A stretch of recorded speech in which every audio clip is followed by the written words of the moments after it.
Kita saat ini berada di Bontang Mangrove Park Saleba, khususnya ini adalah di Kota Bontang yang merupakan bagian dari Taman Nasional Kutai. Jadi Taman Nasional Kutai itu ada 3 tempat di Bontang yang di sini, kemudian ada di Kutai Timur yang paling banyak, kemudian ada di Kutai Kertanegara. Saat ini kita berada di Bontang Mangrove Park ini yang dulunya, kira-kira saya flashback ya, tahun 2016, ini adalah tempat sampah, tempat orang ngelem atau mabuk-mabuk, kemudian tambak nggak keurus, klaim sana sini masyarakat. Alhamdulillah ketika negara hadir bersama-sama dengan masyarakat setempat, khususnya ya pemerintah Kota Bontang, kemudian dari Kelurahan Bontang Baru, Bontang Kuala, kita edukasi masyarakat, kemudian sama-sama kita buatlah ini menjadi salah satu destinasi wisata yang bersih dan indah.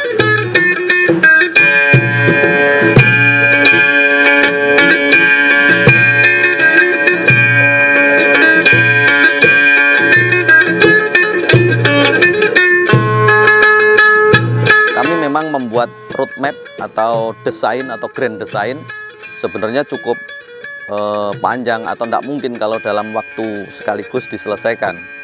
Nah, kami coba bertahap.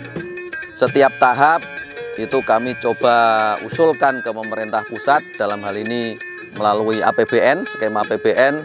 Pertama sekali dibuatlah boardwalk atau titian jembatan ulin yang sampai ke depan. Tahap pertama baru 1.700 atau sekitar 1,7 kilo.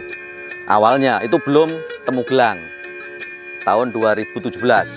Kemudian beberapa dari anggota mitra Taman Nasional yang terdiri dari kurang lebih ada 10 perusahaan yang mendukung, itu ada yang melakukan atau memberikan bantuannya. Tempat ini merupakan kolaboratif atau kolaborasi yang signifikan hasilnya dari berbagai unsur, termasuk yang dalam hal ini pengelolanya Taman Nasional Kutai bersama-sama dengan masyarakat sekitar atau setempat.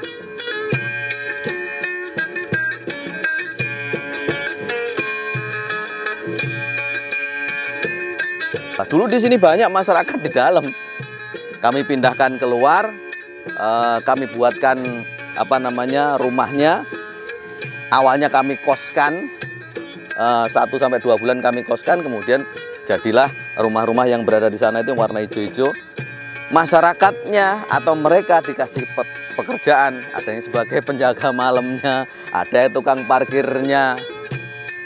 Boleh kalau saya bangga, mungkin inilah salah satu role model atau pembelajaran di mana ketika mau menyelesaikan sebuah masalah yang dulunya, yang tadi saya bilang kumuh, kemudian diklaim orang sana sini, kemudian tempat sampah atau tempat yang nggak bagus lah, sekarang menjadi tempat bagus tuh harus mengajak dan merangkul serta memberdayakan masyarakat setempat. Ini terbukti.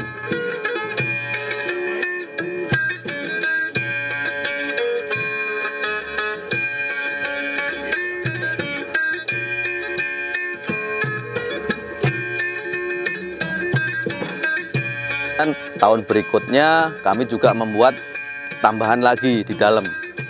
Itu berupa dermaga, kemudian juga selasar, kemudian beberapa gazebo, kemudian Temugelang. Jadi sekarang total kalau kita berjalan mulai dari depan sampai dengan kembali dari entrance sampai ke exitnya itu 276, 2 kilo 760. Cukup bisa melangsingkan badan, atau kalau di bahasa kami namanya healing forest. Jadi Anda masuk ke hutan, Anda berjalan-jalan di hutan, insya Allah Anda akan sehat. Nah, itu kira-kira konsep.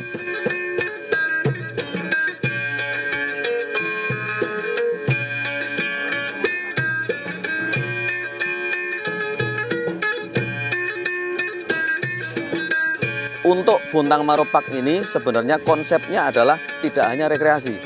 Kami punya konservasi, kami punya edukasi, yang terakhir baru rekreasi. Jadi jangan dibalik.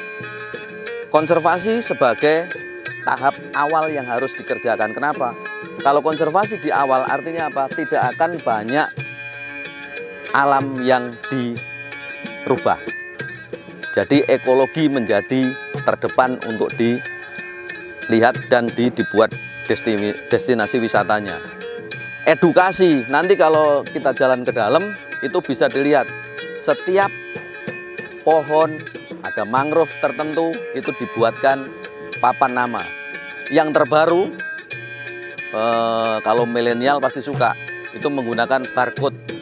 Silahkan dibuka HP-nya, buka QR-nya, QR code-nya, silahkan difoto, nanti akan keluar mangrove ini jenis apa, dia tersebar di mana, berbunga kapan, dia tumbuh di mana saja, sampai ke detail-detailnya kegunaannya apa. Kemudian yang tidak kalah pentingnya edukasi adalah bersih dari sampah. Ini adalah konsep menurut saya, setiap wisata itu musuhnya hanya dua. Satu adalah sampah atau tidak bersih, yang kedua adalah kecelakaan atau tidak aman. Jadi kalau wisata itu sudah bersih, kemudian dia aman, insya Allah nyaman, terakhirnya karena kita musim Covid, sehat.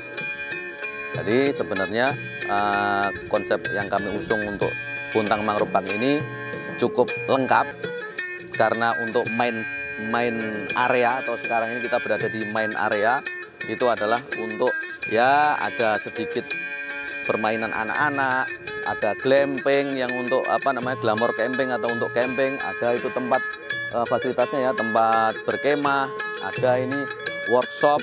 Ini sebenarnya belum ada yang jaga. Kalau ada yang jaga, ini ada sirup mangrove, batik mangrove, kemudian dodol mangrove, ada macam-macam di dalam itu.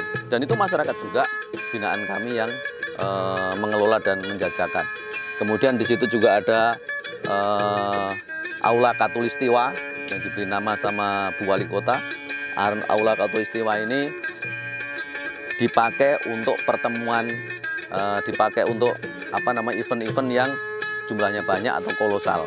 Dan yang di tengah ini adalah semacam amphitheater-nya. Kalau biasanya sering kalau tidak waktu mendung begini, orang pada lari-lari atau jalan-jalan di sini, bermainlah tempat kadang senam, kadang pencak silat, macam-macam ada di lokasi ini.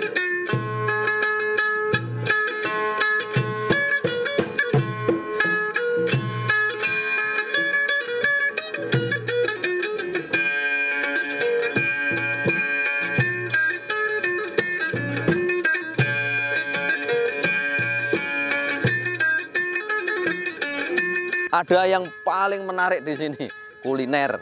Karena tempat lain kulinernya biasanya kan tertutup. Ini kulinernya terbuka, jadi mesbar. Kalau gerimis ya bubar.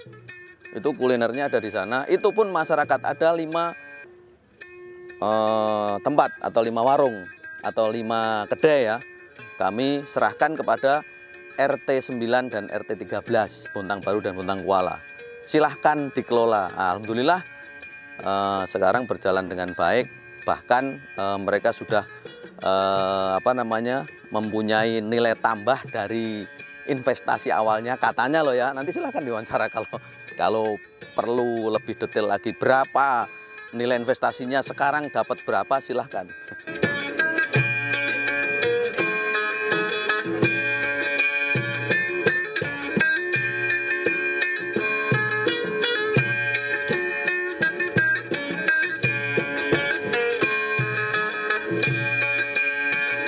Waktu kunjungan terbaik itu adalah saat bulan purnama.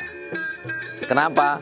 Karena kalau Anda berada di dalam, tidak seperti di Bontang, tapi seperti di mungkin bisa di Amazon lah, karena akarnya ketutup semua, ketutup air, dan tinggal sejengkal air itu dari boardwalknya.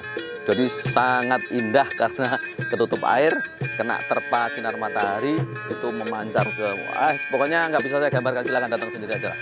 Kunjungan terbaik itu saat pasang tertinggi.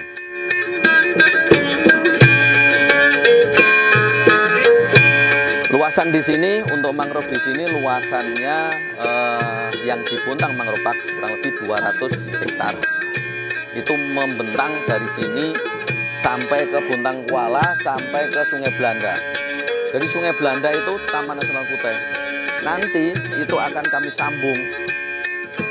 Mungkin ke Tinting nanti itu bisa keliling sampai sana dengan Pok Darwis yang ada di Kelurahan Buntang Baru.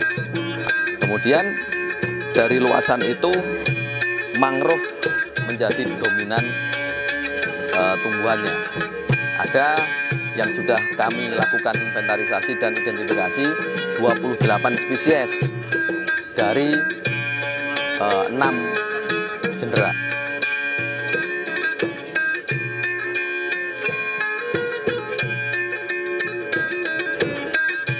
Kami menyarankan kepada para pengunjung, jika datang tolong bawa, kalau mau bawa makanan bawa trash bag sendiri ya.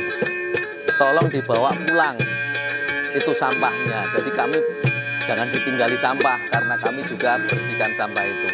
Karena ini adalah milik kita bersama. Jika ini bersih, maka pengunjung-pengunjung berikutnya juga akan senang. Jadi sebaiknya kalau berkunjung bawa trash bag kalau mau bawa makanan. Yang kedua, jangan sekali-kali kasih makan satwa yang ada di dalam. Kenapa? Nanti satwanya jadi malas nungguin dikasih makan. Kalau nggak dikasih makan, ya nanti ngerebut, akhirnya menjadi tidak baik. Itu namanya habituasi satwa. Kemudian yang terakhir, jangan bermain air di tempat-tempat yang sudah ada tandanya bahwa di situ ada buaya. Apalagi saat pasang tertinggi, kakinya goyang-goyang di air, karena itu mengundang satwa datang.